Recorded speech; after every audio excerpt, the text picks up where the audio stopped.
The Prophecy Brothers in color.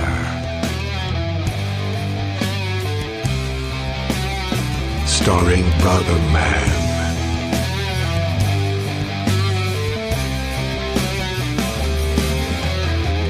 and Brother Champion. They are brothers.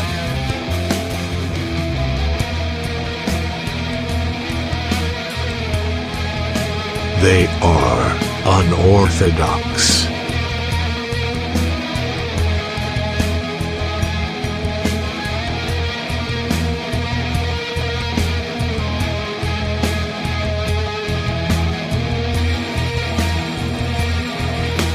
Tonight's guest, Mark Sutherland. Update from London. Hey, good evening and welcome to the Prophecy Brothers. I'm Brother Man.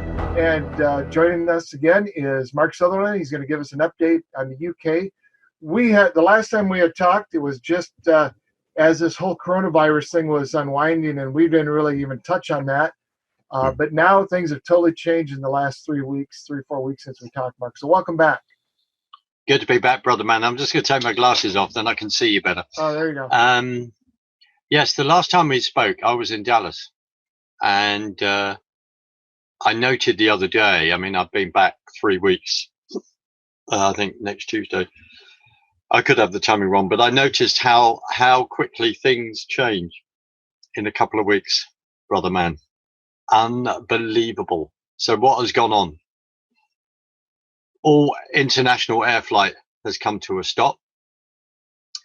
And the unemployment rate in your side of the pond has hit. There's been another 3 million claimants, I believe.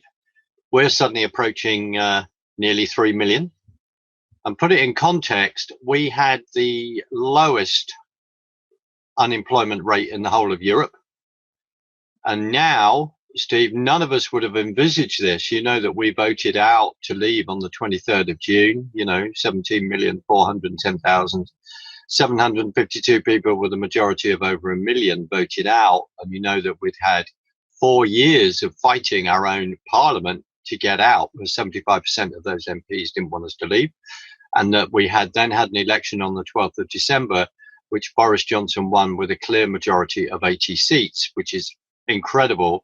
And it's also incredible because the last time a Conservative who had that kind of majority within the Conservative Party, we can always argue whether Boris Johnson's a true Conservative or whatever, that's another debate, was Margaret Thatcher with, I think, winning over 100 seats.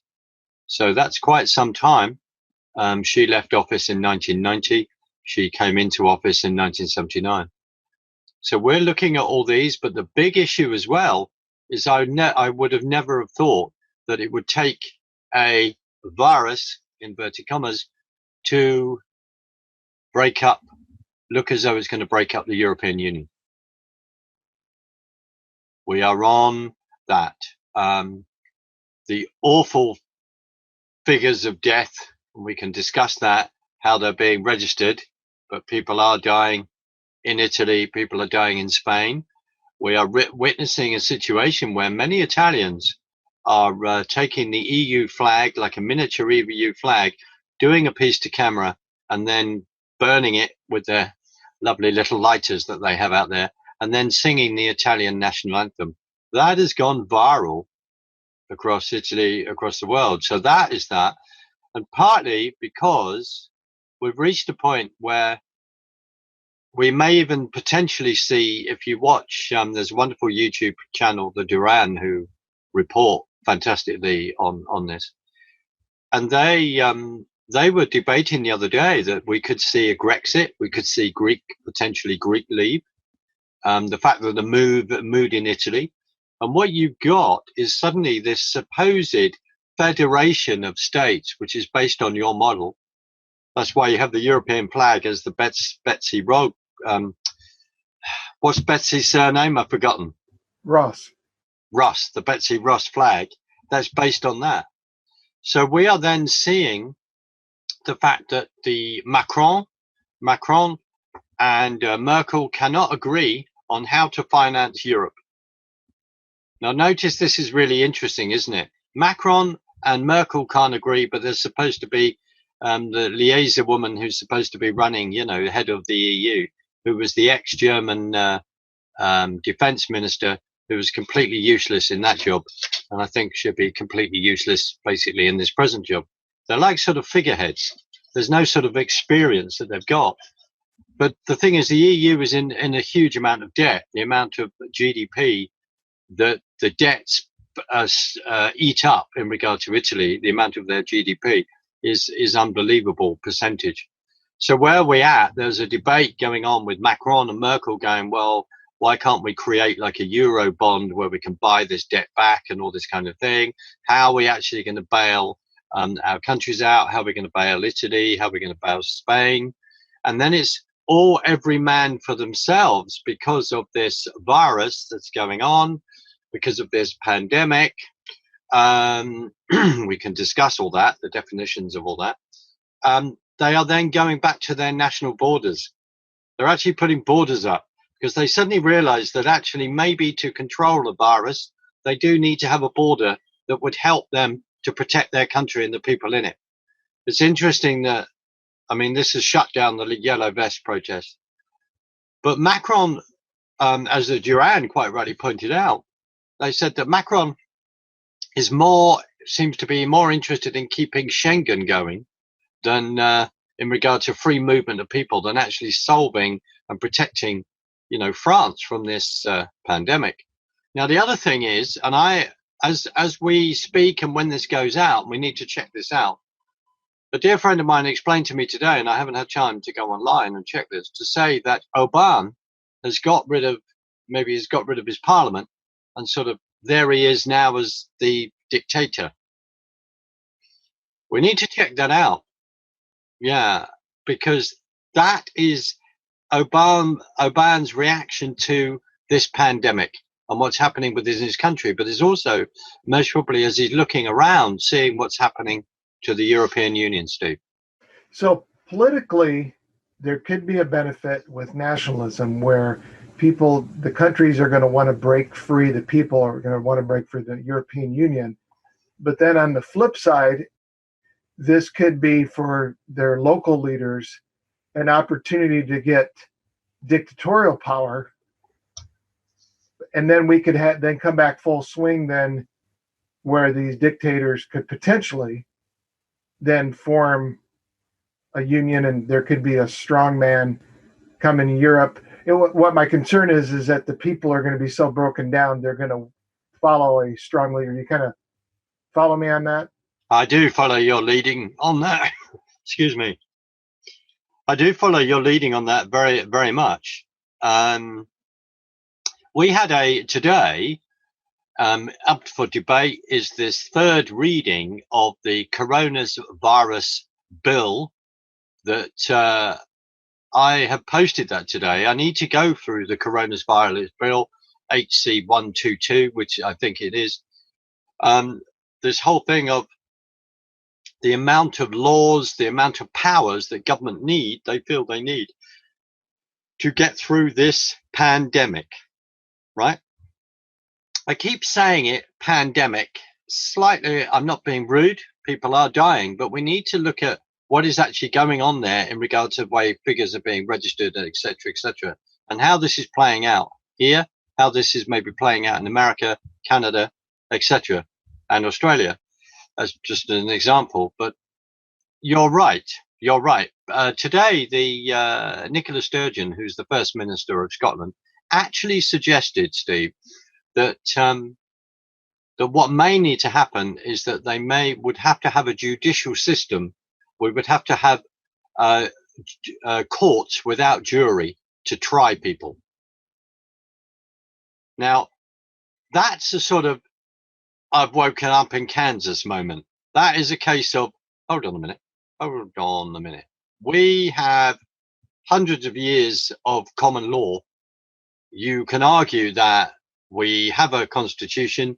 We definitely had codified law. You can argue definitely, I think, is it 1158 Magna Carta? If I got the date wrong, tell me. But this is the whole point. And of course, Magna Carta is rather important to your constitution. So all these setups. So suddenly a woman thinks that she can stand up and say that without a word of a lie. One news article that's come out is about this couple that were going shopping. They were stopped by the police.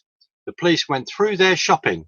Hear me? They went through their shopping and said, buying an Easter egg, that's a luxury. You don't need that. Well, there's two things here. The fact that the policeman was stopping them from going through their shopping and then telling them what they could buy and what they could not.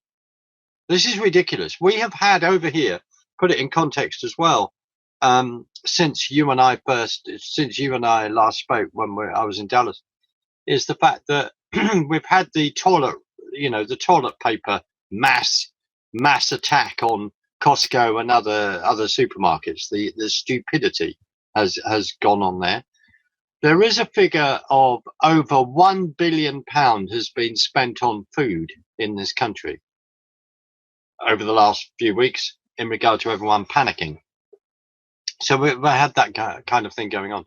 So draconian powers are being put forward. We've had also another situation in the middle of the country. If you look at the middle of England, you've got what we call the Midlands. There's Derby there, and Derby has wonderful dales, wonderful hill walking, etc. It's absolutely beautiful, renowned for that.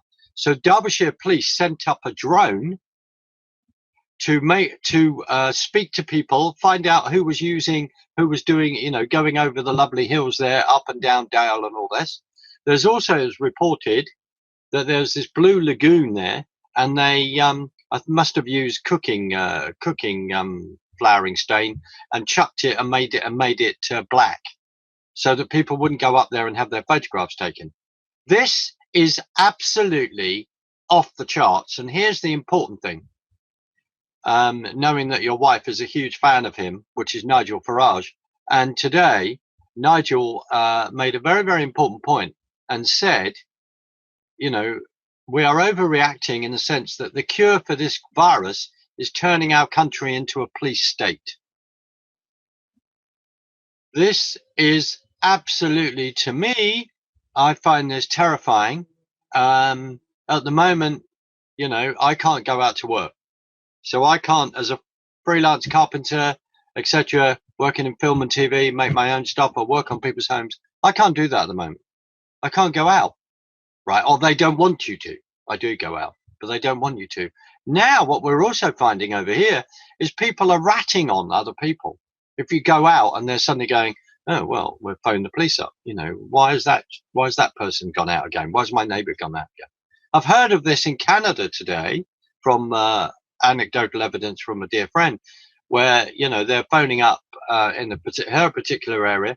They're phoning up the Royal Canadian Mounted Police, and the phone is ringing off the charts in the station.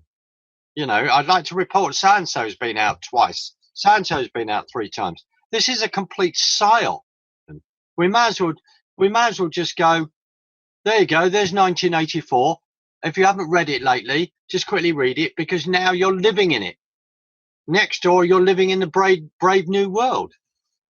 Mark, in your within your circle of influence, and these will be people that maybe have our beliefs, and then I would say your average person, and I'm going to speak generally here, just from what I see in a work environment and what I've also seen on social media, is that most people are not seeing this happening. They still have sort of a naive belief that the government's trying to protect us and everything's going to be okay. And so when we say something like this, when you say something, people think, oh, you're overreacting.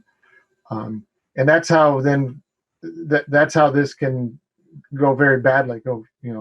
Is the majority of people are not awake to this. Would you agree? Or are you seeing more of your friends and neighbors, are they starting to wake up to this? Within my sphere of influence, maybe that's on the internet, but this might be quite a sort of shock in a way, where I seem to, have more friends in the virtual world, in one sense, that aren't in this country, and I'm very grateful for that. People are questioning this. They are questioning this. The wonderful Peter Hitchens, our excellent journalist, who was Christopher Hitchens' brother, Christopher Hitchens is quite well known, maybe on your side of the pond, being the atheist, and the debates that Christopher would have. Quite, sadly died, but an amazing brain, amazing thinker. But shame about his views on faith. Thank you. But Peter writes in the Daily Mail as a chief columnist. He wrote, and then he's written a piece today that is questioning this whole draconian push, and the police are overreacting and all the rest. Peter has led the charge along with people like James Delingpole, I'm sure as well, and there'll be others, have led the charge in the press to question a load of this. But going back to my sphere of influence, one or two friends, no, people they are really questioning this.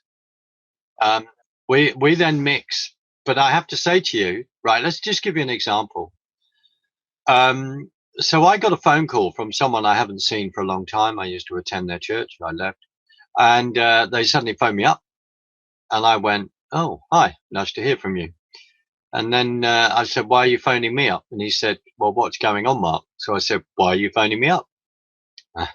So I teased him, but I then spent 3.5 hours with this couple on Sunday, as they're Christians.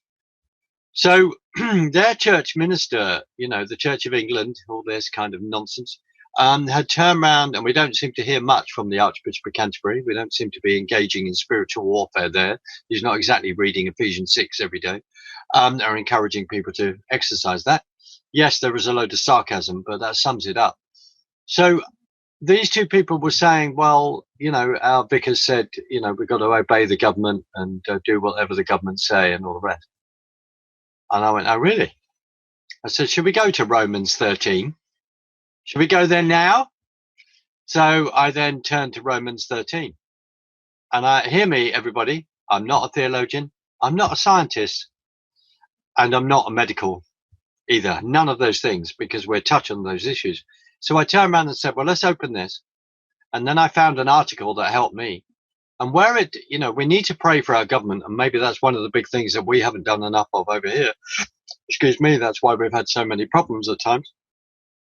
We can see tyranny on an edge, even though it's supposed to be a conservative government. But we'll come to that. I said, look, when it says about submitting to the government, it's how we translate submission here. Because if it's submitting to an ungodly government, then we've got to challenge that. We have to challenge that. I wrote to my MP today. I did, my MP being a member of parliament. I fired off an interesting letter. I don't think he would have ever received any letter like that in his life. But then again, he receives a number of mine. I'll come to another letter which I've sent in the past. So I went through that. I said submission, subjugation to me in this case actually says that, we're allowed to question that. We should question ungodly government. And if it means that there are consequences of us actually questioning that, then we will face those consequences. Because as well as I do, and there's a big debate on your side of the pond, when people want people to fall into line and then they throw Romans 13 out willy-nilly, right? No. So that is, people have swallowed this. People are swallowing the control on what is actually going on, and I don't think many people are questioning it. However, if they're not careful, and there's put in this context, and then this is when it could get very dangerous. So suddenly, power companies today are saying, well, we might have to have blackouts, turn power off. I mean, this is just ridiculous. This is utterly ridiculous. For this pandemic, and I would like to talk to you about that, we're throwing the whole of our economy off a cliff. Yeah, and I want to get into some of that. I'm just going to make a statement to maybe wrap up some of the concepts that we were talking about. But I was, or an observation here, I was listening to a podcast where they were interviewing a survival guy from a survival podcast. And, they were talking here about the National Guard being deployed. And he said, he goes, I was part of the National Guard. I have friends in the National Guard. They're us. They're our friends, they're our neighbors. There's nothing to worry about.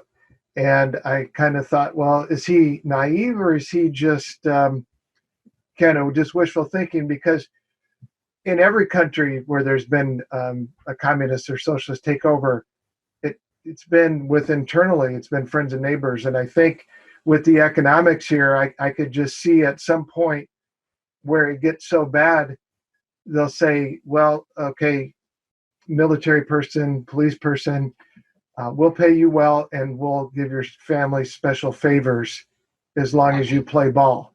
And I think that's what we have. People will get desperate in desperate times, and they'll want special favors for their family, and they'll sell out to the government. So, well, I think to segue into this, into talking about the economics of it, of course, what people are dying, your observations on the virus there and what has happened as far as who's dying, who's getting sick, who's recovering, what's happening over there. Well, first of all, I don't know anyone personally who's had the virus, right? But I do know other people that have said to me their friends have had the virus. That's one thing I will say. The key thing in regard to who's dying, who's not, there are people that are dying, but I think I need to slightly take it in a different way to then answer that. One of my big concerns is, and it's also the same for you, and this is where the tie-up is that it's what we're basing our models on in regard to the projected mortality rates in both of our countries. That is why people have then decided to push the economy off a cliff. So out of, I believe, Imperial College, Neil Ferguson, I think is the guy there, is an advisor, government advisor. So his advice was saying there's going to be a mortality rate of 250,000. He then revised that down to 20,000. You can now argue that he's revised that down to about 5,850. Now, Peter Hitchens, in his wonderful piece today in the Daily Mail, actually outlined that. But before a number of days ago, people were questioning a really key thing. And a friend of mine on Facebook, Katie, had actually found this and had it on her Facebook page, which was the fact that on the 19th of March, the government had actually downgraded this virus from being highly infectious to not being so highly infectious. That was on the 19th of March. And then we went into this lockdown, right? Of everyone trying to encourage everyone to stay at home.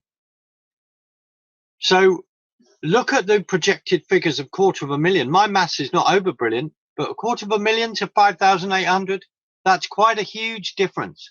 At the same time, in America, Fauci, the individual with the little glasses that's been standing behind the president with another lady, Birx, I think is her name, or Birx, or however you pronounce it, Fauci was her mentor, right? CDC, all this, experts in diseases.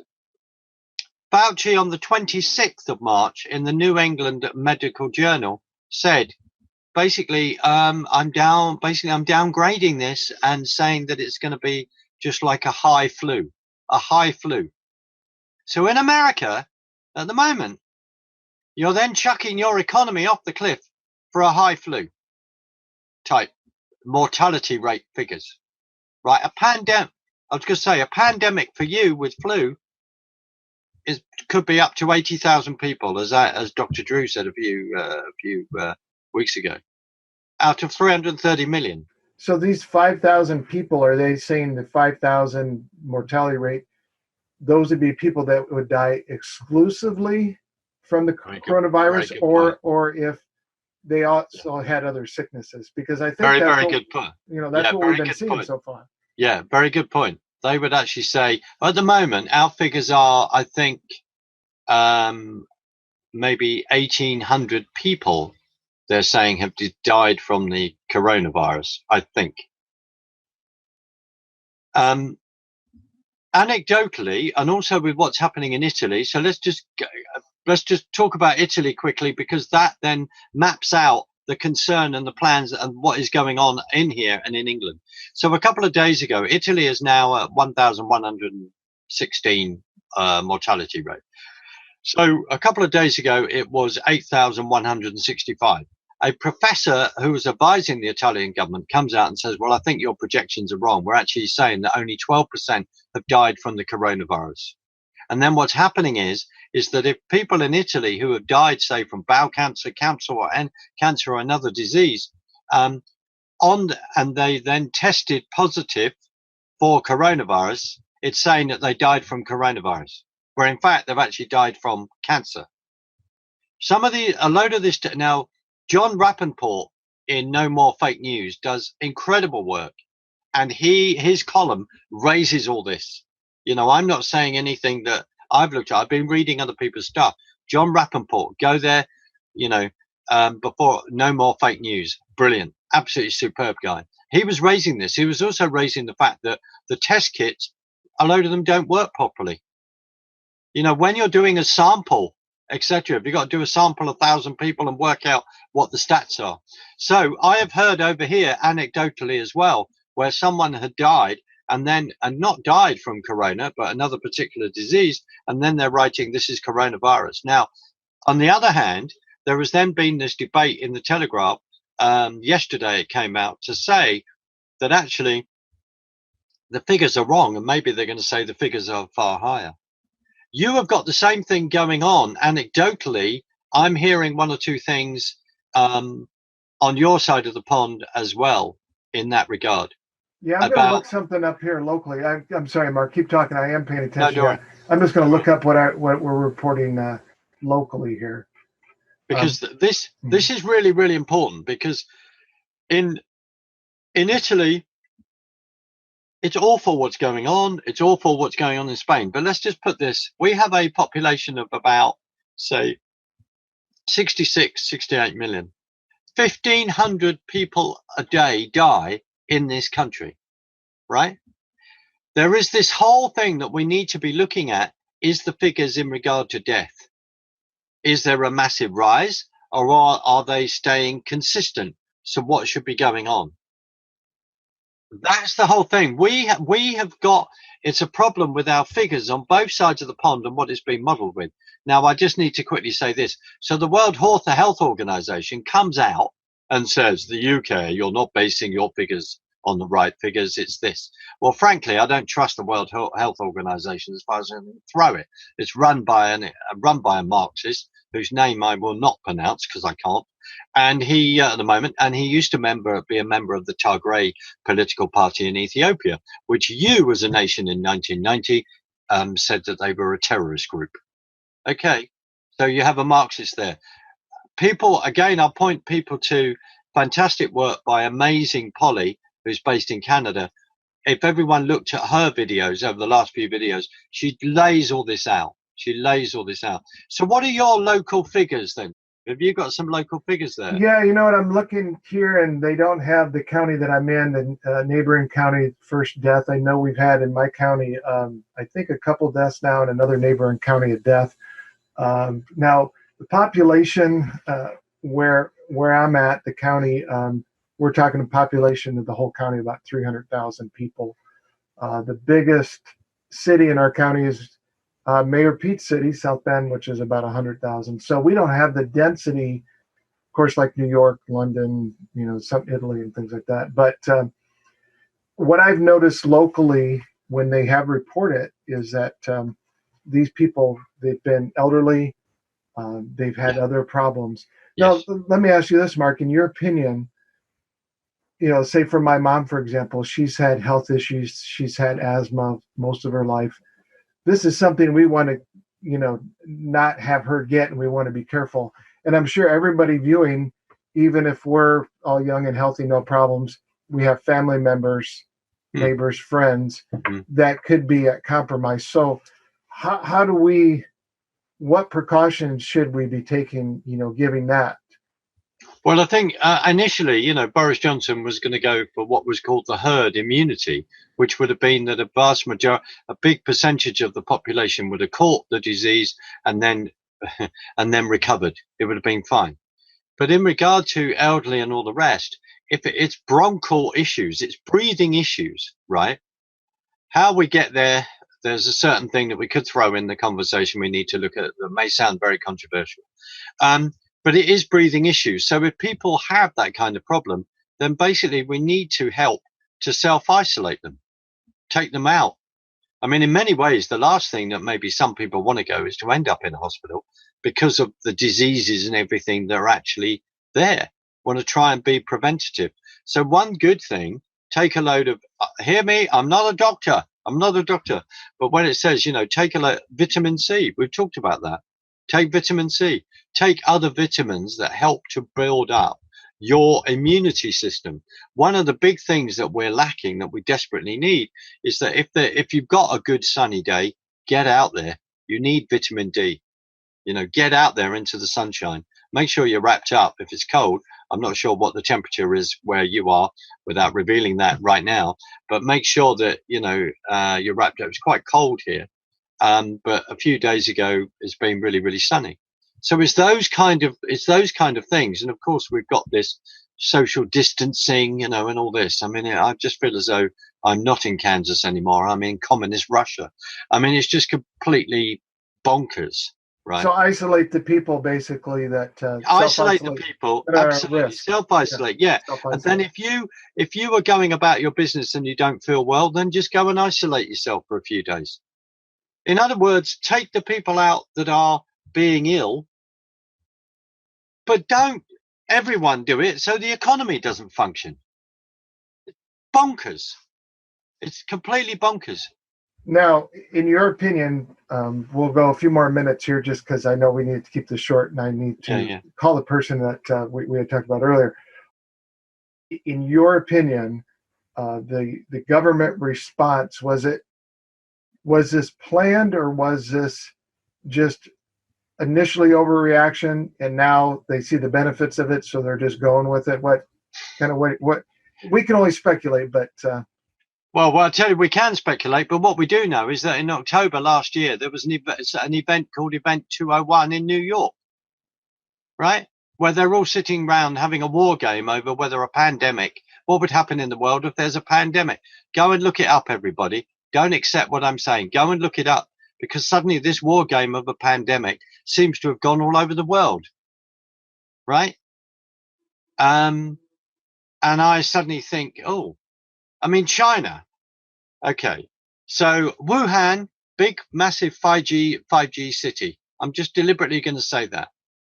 Where has this virus come from? You've got a laboratory 60 miles outside Wuhan, bioweapons, whatever, linked to the Chinese People's Army. We've had people leaving America, Lieber, who was arrested in Harvard, a professor linked with China, and all these other people from China leaving, being arrested, virals taken back, whatever. We've had all this kind of thing going on. Then it says that it's from a wet market in China. No, I don't. I don't believe that. We have all that. We have all those factors going on. And then suddenly, there's all these people literally falling down in China. There's all these mucus and everything that they're bringing up. I'm sorry to raise a controversial issue, and I'm looking into this because I personally don't think 5G is a very, very good thing. It's actually just below a weapon. And I think somewhere along the line here, it's playing a part, but I can't prove that. But other people greater than me, like an amazing, interesting guy has written some stuff called Arthur Fernstenberg, who is actually over on your side of the pond. His work needs to be looked at and studied, raises some very, very interesting issues, just because his work hasn't been peer reviewed and all that. But scientists in Canada, in America, over here, a big movement of informing the public from a member of the public, a guy called Ian Crane over here. People are very, very concerned about 5G. And one discussion is that sometimes within certain people, 5G can give people a flu-like symptoms, right? So I'll just throw that out there as well, which of course, if 5G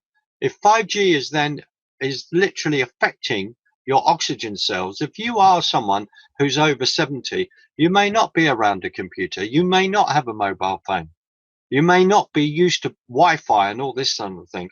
And then you're suddenly, when these kinds of things are turned on, or you move into that area, that is then going to affect you, even with the other diseases that you may have. And there is a link here, but I can't, on a personal level, I can't prove that, even though over here, someone like Mark Steele, who I've never met, but has given an interesting interview with a friend of mine, where he talks about this as a weapon. 5G, this kind of hertz, is used within military. It's then can be also used to clear streets and stuff like this. What kind of weapon have they got to disperse people? We're not talking about sci-fi stuff. We're not making this up, because it is actually out there. Here where I'm at, of course, everybody now is familiar with Mayor Pete because he was running for the Democratic, but he brought in the smart city technology in South Bend a few years ago, and he partnered with the University of Notre Dame, and they installed 5G networks around the city to monitor, and this was supposed to be, of course, to fight crime, and then also to, one of the things that they said is that they could manage the sewage system better because they could monitor it. Believe it or not, that was their reasoning for be cheaper than putting in new sewer lines. They could manage the sewage better. But maybe that's just a reference to what they think who we are as sewage. But we can only speculate here, Mark, because we don't have all the information. But no. I think it's a bigger commentary, because we have to do this because we can't trust what we're being told. Because for sure, I mean, people might think we're doing conspiracy theories here. No, maybe, I mean, well, maybe it is. Maybe there is a conspiracy, and we can only theorize what the reason was behind it. But, they're only going to tell us, I think everybody would agree, they're only going to tell us what they want us to know. Absolutely. And you can't deny that this is an event that's been seen like no other within the world. When you've shut down the whole world, this is what we're doing. Oh, this is going on, that's going on. I mean, people, don't insult us, just tell us the truth. Tell us the truth of what's going on. Because I'll tell you one thing that we do know, it's really, really interesting that suddenly China thinks, oh, we've got rid of the pandemic, we've solved this. We don't know how many people have died over there. Suddenly all these urns are going in to take relatives' ashes and stuff like that. Mobile phone accounts aren't working anymore.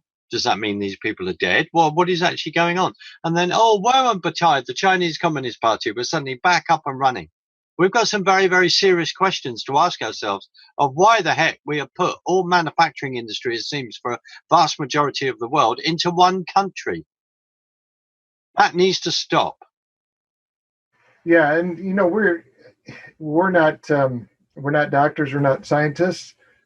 But we're just asking questions because what we're being told is not, and we have to just speculate. But that's really, we're on the medium of YouTube right now, and that originally it used to be YouTube U Broadcast, and of course some of that has been taken away from Google. There's the Thought Police now with the social media, but so we're not. I guess my whole point of this, and maybe a little CYI here, we're not or CYA. We're not spreading fake news. We're questioning, because what they're telling us and what they're doing just doesn't add up, doesn't make sense.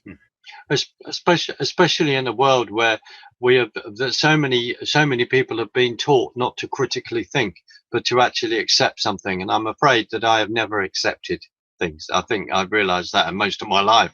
That's actually how I've actually wired. I will question. And I think we're called to do that. Hosea 4 verse 6, my dear friend, says, my people are destroyed through lack of knowledge. And Jesus said, I am the way, the truth, and the life. The truth, the middle key word there. We're called to seek the truth. The problem is being very clever, isn't it? Because when we seek the truth and it seems to go against 99% of what everyone else thinks, while the sheeple are going that way and we're going that way, then we're seen as out of step. But marching to a different beat, which is Jesus's beat, is not out of step. It's the right step. And we're called to think. Sadly, not enough people are doing that. Amen. Well, Mark, let's we're going to have to kind of call it quits here, but let's catch up again soon, maybe next week. Give an update. I'm sure things have changed. You're going to be there might be some more information that you have. But let's say a quick prayer, because you did bring it up. Dear God, please in these times give us all discernment and let us wake up to what is going on, and also for our officials that they turn to you, Lord God, Lord Jesus, and do the right thing. We ask this in Jesus' name. Amen. Amen. Brilliant. Thank you. So, Mark, thanks for joining us again, and we will we'll catch up soon. And like I say, probably in the next week or so, there's going to be more news, more events that we need to discuss and question. That'd be good. Thank you for having me on. It's an absolute pleasure to see you, sir. All right, thanks. And thanks everybody for watching. We'll see you the next time. Subscribe to our YouTube channel